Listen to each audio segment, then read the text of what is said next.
Ready to unlock global sales potential for your Shopify store by connecting it to Payoneer. First, log into your Shopify admin dashboard.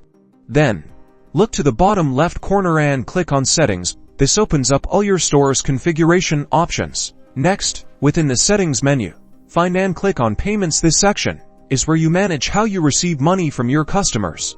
Now, under the Payments section, locate the Shopify Payments area and click to choose a provider button. We're going to find Payoneer in the list of alternative payment gateways. In the third-party provider section, you may need to scroll down or use the search bar to find Payoneer. Once you see it, click on Payoneer to select it as your payment gateway. You'll be redirected to a page where Shopify asks you to connect your Payoneer account. Click the Connect to Payoneer button. You'll be redirected to the Payoneer website. Log into your Payoneer account using your email address and password. Payoneer will ask you to authorize Shopify to connect to your Payoneer account. Review the permissions and click Approve or Grant Permission.